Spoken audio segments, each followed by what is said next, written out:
आज आरवच्या स्कूलमध्ये काय बनवून जायचं आरू? वारकरी. वारकरी बनवून जायचं. त्यामुळे हा वारकरी कसा बनतोय ते आपण बघूयात. चलो.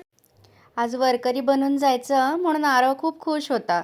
असं वेगवेगळं काही पारंपरिक करायला मिळालं ना की त्याला खूप आनंद होत असतो. तो स्वतःच सगळ्या गोष्टी पटपट अशा वेळेस आवरून घेतो, अजिबात त्रास देत नाही.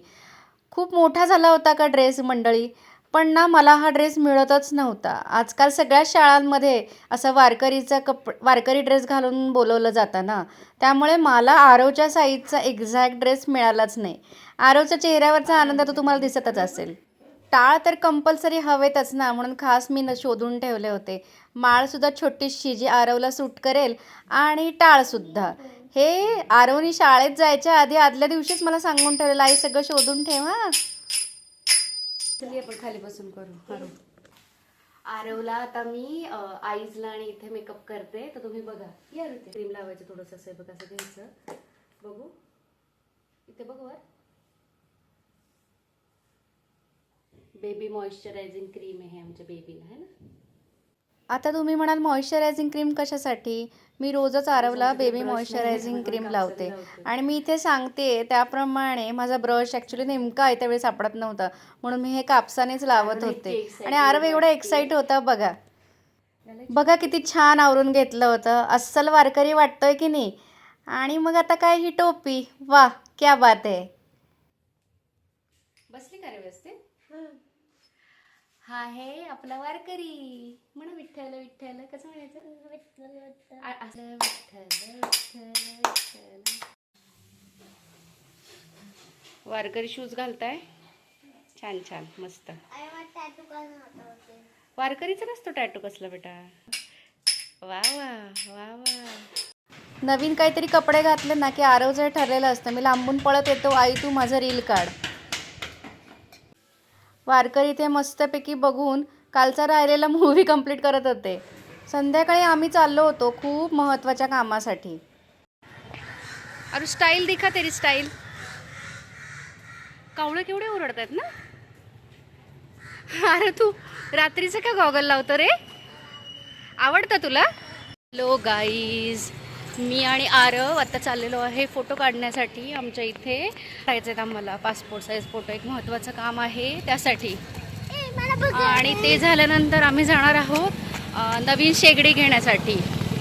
तर आता आम्ही फोटो काढतो आधी.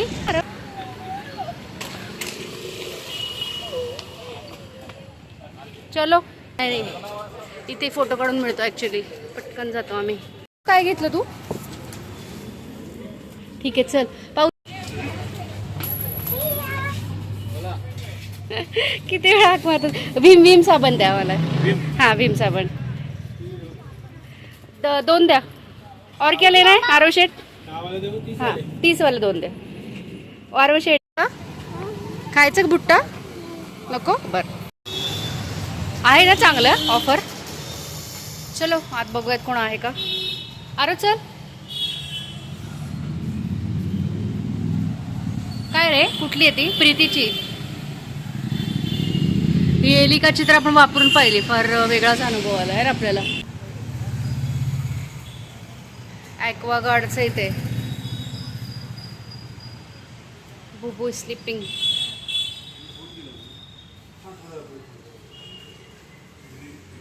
इथे शेगड्यांचे खूप छान छान ऑप्शन्स होते बरं का. सूर्या, एलिका, ज्योती अशा बऱ्याच, प्रेस्टीज बऱ्याच होत्या. तर ह्या शेगडीमध्ये मला प्रॉब्लेम काय वाटत होता की याचे बर्नर्स खूपच जवळ आहेत ना, मग अशा वेळेस भांडी नीट ठेवायला आपल्याला अडचण होते. बर्नर्स की मग भांड असं ठेवायला आपल्या कढई आपलं मोठं नाही का, की आपल्याला काही पाहुणे येणार तेव्हा करायच्या वेळेस प्रॉब्लेम होतो. बरोबर ना, त्यामुळे मग असंच तिथे मागे ठेवलेलं मला दिसलं इनबिल्ट ओव्हन आणि मायक्रोवेव्ह. त्याच्यामध्ये खूप छान छान ऑप्शन्स होते, सेटिंग्ज होते, काहीतरी वेगळं वाटलं. आजकाल मार्केटमध्ये बऱ्याच ॲडव्हान्स गोष्टी निघायला लागल्यात. सूर्या हे जरा लांब आहे बघ, खूप जागा वाढेल काय आपल्या. हे मोठं आहे, आपल्याला 50 बाय 58 समथिंग असं पाहिजे. 50.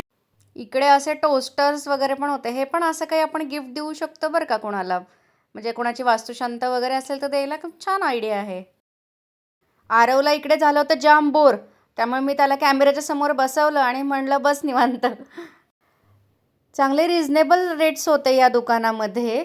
आणि मेन तुम्हाला सांगू का गाईज, शेगडी घेण्यामागचं किंवा बदलण्यामागचं रिझन काय होतं, माझ्याकडे ना एलिकाची एक शेगडी होती, तर त्यांनी आज सकाळी माझे केस जळाले. हे बघा, तुम्हाला इथे डिफरन्स जाणवत असेल, माझे हे केस कसे रफ झालेत एका साईडचे. ते झालं काय, आपल्या शेगडीला जो काही बटन असतं, पुढे दिलेलं बटन, हे बघा इथे मागे मी शो करते ना, तर हे असं बटन, त्या बटणामधनं जोरात गॅस बाहेर आला आणि गॅस बाहेरून बपकन आवाज झाला आणि त्याच्यासोबत स्फोट पण झाला.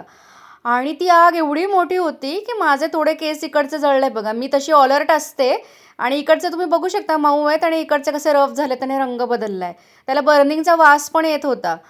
त्यामुळे मग शेगडी घेण्याचं हे आमचं सगळं आज काम आम्ही सुरू केलं होतं. आणि असं इन्सिडेंट कोणासोबत पण होऊ शकतो, सो मी जस्ट एक शेअर केलं. आणि आरव पण तेच पळत पळत आला, त्याने पण पाहिली त्या बटनामधनं आग येताना, आणि असं कधी घडलं नव्हतं. त्यामुळे आम्ही खूपच घाबरून गेलो. आणि ते एलिकाच्या लोकांना पण ते काही बघता नाही आलं, मेंटेन करता नाही आलं. त्यामुळे म्हणलं आपलं शेगडी बदललेलीच बरं आहे. तर इथे आरवला हवे होते स्टिकर्स, काहीतरी टाईमपास गाडीमध्ये खेळायला आणलेले, त्यामुळे ते त्याला देऊन टाकले. तर मला सांगायचं काय आहे की हे असे एकदम डेंजरस गोष्टी घडतात, तर तुम्ही पण केस मोकळं सोडून कधी स्वयंपाक करू नका. ही चांगली अद्दल घडली मला. संडे होता ना, मग आपण कसं नहातो वगैरे आणि मोकळं सोडतो ना केस आपण आणि पटपट काहीतरी बनवतो. तर हा किस्सा माझ्यासोबत घडला. खतरनाक स्टोरी. आरू पळू नको हा, बुबू आहे. मग काय इकडे आमचं पेमेंट वगैरे होईपर्यंत आमचं हे असं रील काढणं चालू होतं, मायलेकांचा टाईमपास. इथे आपण मागे जुनी शेगडी घेऊन आलो होतो, ती आपण त्यांना बायबॅक करणार होतो, देऊन टाकणार होतो. म्हणलं अशी कोणाला आपण द्यायला पण नको, उगाच रिस्क नाही का. ह्या लोकांना दिली की ते बरोबर ते दुरुस्त करतात किंवा माहीत नाही, ते मे बी म्हणजे माहीत नाही त्याचा यूज काय करतात. पण ठीक आहे म्हणलं, आपण कोणाला अशी द्यायला नको वापरायला, कोणासोबत तरी इन्सिडेंट व्हायचा. इथे आरवचा बघा टाईमपास चालू होता. ते स्टिकर्स घेऊन मध्येच बुबू झोपलेला बुबूपाशी जात होता आणि त्याला स्टिकर दाखवत होता. अशी सगळी गंमत. इथे आम्हाला ना खूप स्मार्ट लॉक सिक्युरिटी सिस्टीम सापडली त्यांच्या दुकानामध्ये, 6 मोड्स ऑफ ॲक्सेस. तर काहीतरी युजफुल वाटलं. आजकाल घरांना हे लावायची ना खूप गरज आहे. आरवचा इथे ठरलेला आणि आवडणारा टाईमपास, टोपी आईच्या हाताला लावायची, गॉगल पण लावायचा आणि हेडफोन पण लावायचा आणि नुसती मजा. मग सगळं घेतलं ना, पण वायर वगैरे टाकलं ना त्यात. चला मग नवीन शेगडी गाडीच्या डिक्कीमध्ये ठेवली आणि मी डिनर घरी बनवून आले होते, पण आमच्या 2 खवय्यांना तिथे सारंगला सँडविच खायचंच होतं. काय खाणार आहे? Chocolate sandwich. तू चॉकलेटच तुला. सारंगचं स्वामी समर्थ सँडविच तुम्ही कधी ट्राय केलं नसेल तर ट्राय करा. असं खूप सारे ऑप्शन्स तिथे असतात आणि टेस्ट तुम्हाला एकदम ऑथेंटिक मिळेल ना. तू क्या खाएगा? Chocolate sandwich. सांग काय करतोय तू? टाइमपास. हे कसं? इकडे यम्मी हेल्दी असे सँडविच रेडी होत होते. खूप फास्ट फास्ट बनवतात हे दादा आणि छान असतं sandwich. Favourite chocolate sandwich and बाबाज फेवरेट चीज गार्लिक है का वेज ग्रिल है? वेज चीज गार्लिक टोस्ट आहे. चलो एन्जॉय.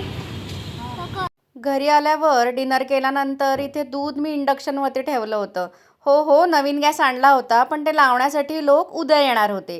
स्वतः लावू नका असं त्यांनी खास सांगितलं होतं. असा होता हा आजचा व्हिडिओ. व्हिडिओ आवडला असेल तर लाईक करा, शेअर करा, कमेंट करा आणि सबस्क्राईब करायला विसरू नका. भेटूया आपण नवीन व्हिडिओमध्ये. तोपर्यंत काळजी घ्या. बाय.